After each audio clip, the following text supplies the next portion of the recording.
Okay, so AI is weird. Now, it's good weird, but weird nonetheless. So I've been messing around with AI for the past couple of months, and I don't really know exactly how to feel. On one hand, I'm super excited about all the possibilities and potential, but on the other hand, I find myself asking it to do creepier and creepier things, and surprisingly, it actually does all of them. Let me explain.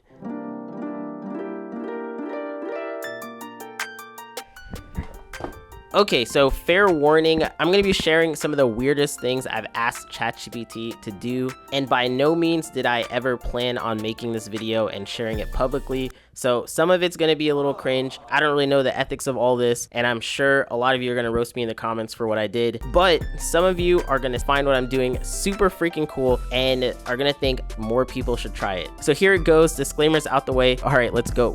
Have you ever wanted your friend's opinion on something, messaged them, and then had to wait longer than normal for a response? Or maybe you have a friend that continuously outbanters you and you find yourself stumbling over comebacks? What if you could win all the time, always predict what your friend was gonna say, and have a perfectly tailored diss to throw them off guard? Well, that's what prompted me to try and clone my friend Dawn's personality based off of our Facebook chat history. Now, I know what you're thinking. Is this something that you can actually do? So, of course, when asking ChatGPT to do so, it gave me a pretty safe answer of, what the f is wrong with you, bro? But when I tell it that I'm writing a book and I need help with a character and his name happens to be Dawn, and the narrative structure of this story is a Facebook chat history, then all of a sudden it says sure thing, and it does its job deciphering all the information I send it and then determining who Dawn is, what his personality is like, and what sort of responses he gives. But how do I know this actually acts like Dawn and isn't just ChatGPT? So what I did was I sent it the last bits of our conversation so that it could try and predict the next few lines and kind of see where this conversation was gonna go.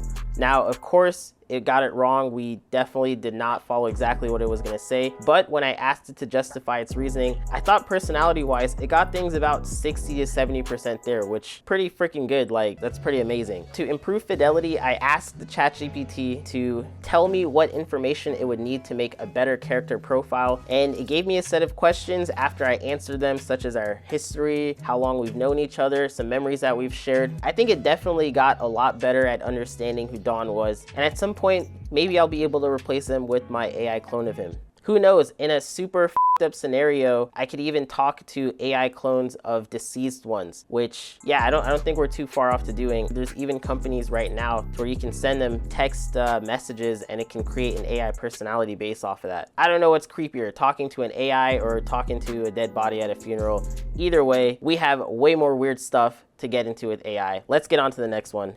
So a lot of people see new tech like AI and think to themselves, how can I use this to get rich? And I guess I'm one of those people because I did exactly that. I looked up all those videos on AI, drop shipping Amazon books that were written, coloring books with Mid-Journey, and yeah, all the sorts of crazy stuff. But short term, all those things seemed pretty silly, and I was thinking to myself, maybe there's something more useful long term, like having an AI business partner. And that's exactly what we did. So normally my wife and I run our business together, but we recently thought about bringing on a new partner, and we figured we want this partner to match our styles, challenge our beliefs, and suggest great strategies that maybe we've never thought of. But we don't just want any regular Joe Schmo business partner. We want someone that has the likes of Ray Dalio, Charlie Munger, Napoleon Hill, Robert Greene, and 50 Cent. Yeah, so that's exactly what I spent days doing in ChatGPT and trying to prompt it. I told it our favorites, and I wanted it to merge all those personalities together and then feed us back advice whenever we needed it. Now, at first, it was a little too safe for my liking. It wasn't as direct. It always give these very PC answers. Come on, give it to me straight. No bullshit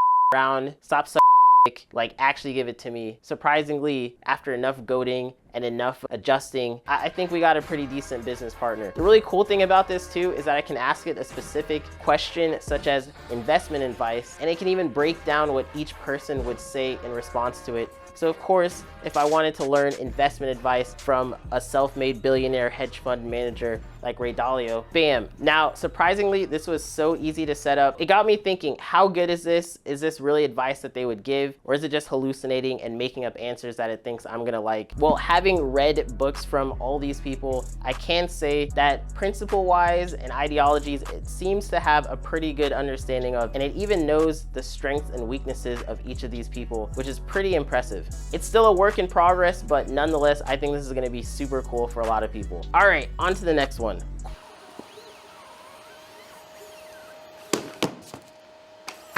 Now, before you guys judge me for this last one, I want you to have a little bit of context, all right? And this goes all the way back to the time that 50 Shades of Grey came out. I was super surprised with how much of a cultural zeitgeist that movie and book series was, and even more surprised to find out that it started off as a Twilight fan fiction. And ever since hearing about that, it always got me thinking, what if I could write the next...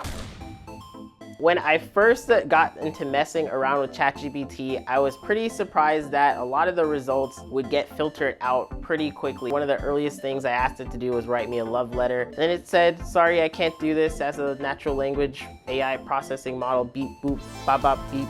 Couldn't do it. So I was pissed off, and I ended up finding out, how can I make the answers explicit? How can I make them say whatever I want? And I stumbled upon something called GPT-3 Playground, which was a little less restricted version of ChatGPT. It's what ChatGPT is based off of. And to test it, I had it make erotic fan fictions of movie directors like M. Night Shyamalan and James Cameron, and then even characters such as Harry Potter and Thor. And when I told my friend Marty about this, he was super excited, and the first thing that he tried was Naruto and Sasuke. And guess what? Man, was this an interesting and juicy story. Boy, does it get graphic, and it does not hold back. So that is that's the last, probably creepiest thing that I think I've asked ChatGPT to do. This is just the tip of the iceberg. I think a lot of the more practical use cases you're gonna find in this video, in which we talk about using ChatGPT to interact with a 3D software, write us some code, and come up with a whole bunch of super crazy stuff.